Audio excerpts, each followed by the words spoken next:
Champions ట్రోఫీలో team India ఇప్పటికే semi-final బర్త్ను ఖరారు చేసుకుంది. లీగ్ స్టేజ్లో ఇక న్యూజిలాండ్తో చివరి మ్యాచ్ ఆడబోతోంది. తుది జట్టు కూర్పు ప్రస్తుతం బాగానే ఉన్నప్పటికీ వికెట్ కీపర్ రిషబ్ పంత్ ఇక బెంచ్కే పరిమితం కానున్నాడా అన్న ప్రశ్నలు తలెత్తుతున్నాయి. గతంలో అనేక మ్యాచ్లలో వన్డే క్రికెట్లో భాగస్వామ్యమైన రిషబ్ పంత్ ఛాంపియన్స్ ట్రోఫీలో మాత్రం ఒక్క మ్యాచ్ ఆడే అవకాశం రాలేదు. జట్టులో కేఎల్ రాహుల్ వికెట్ కీపర్ బ్యాటర్గా ఆడుతున్నాడు. ఛాంపియన్స్ ట్రోఫీకి ముందే కోచ్ గౌతమ్ గంభీర్ స్వయంగా కేఎల్ రాహుల్ జట్టులో ఆడడం ఖాయమని తేల్చేశాడు.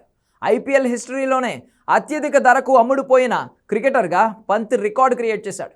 బోర్డర్ గవాస్కర్ ట్రోఫీలో రోహిత్ కోహ్లీ వంటి సీనియర్ క్రికెటర్లు విఫలం కాగా పంత్ మాత్రం బ్యాట్తో రాణించాడు. కానీ ఛాంపియన్స్ ట్రోఫీలో మాత్రం పంత్ బెంచ్కే పరిమితం అయ్యాడు. బంగ్లాదేశ్ పాకిస్తాన్ మ్యాచ్లలో వికెట్ కీపర్గా రాహుల్ కనిపించాడు. బంగ్లాదేశ్పై రాహుల్ 41 పరుగులు చేశాడు. పాకిస్తాన్ మ్యాచ్లో బ్యాటింగ్ చేసే ఛాన్సే రాలేదు. న్యూజిలాండ్తో మార్చి 2న జరిగే మ్యాచ్లో రిషబ్ పంత్ బరిలోకి దిగే అవకాశం ఉందని వార్తలు వచ్చాయి.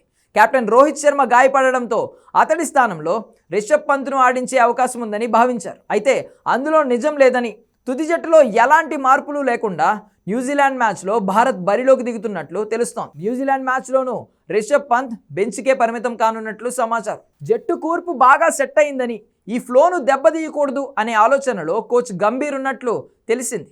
కేఎల్ రాహుల్ వైపే గంభీర్ మొగ్గు చూపుతున్నట్లు తెలుస్తోంది. మరోవైపు మాజీ క్రికెటర్లు గవాస్కర్తో పాటు సంజయ్ మంజ్రేకర్ కూడా తుది జట్టులో మార్పులు చేయాల్సిన అవసరం లేదంటున్నారు.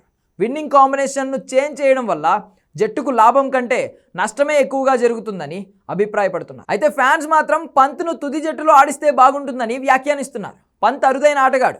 అలాంటి టాలెంటెడ్ క్రికెటర్ బెంచ్కే పరిమితం కావడం ఇబ్బందేనని విశ్లేషిస్తున్నారు. కానీ రాహుల్ను తప్పించి మరో కీపర్కు ఛాన్స్ ఇచ్చే అవకాశాలు అయితే కనిపించడం లేదు.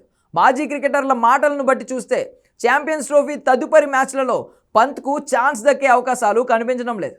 ఇద్దరు వికెట్ కీపర్ బ్యాటర్లతో మనం ఆడలేమని ఛాంపియన్స్ ట్రోఫీకి ముందు హెడ్ కోచ్ గౌతమ్ గంభీర్ తేల్చేశాడు. ఈ ప్రకటనను బట్టి రిషబ్ పంత్ ప్రస్తుతం ప్లేయింగ్ 11లో అవకాశం రాబట్టడం కష్టమని తెలుస్తోంది. ఛాంపియన్స్ ట్రోఫీలో రిషబ్ పంత్ బెంచ్కే పరిమితం కావచ్చు. పంత్తో పాటు హర్షదీప్ సింగ్, వరుణ్ చక్రవర్తి, వాషింగ్టన్ సుందర్కు తుది జట్టులో చోటు దక్కుతుందో లేదో వేచి చూడాలి.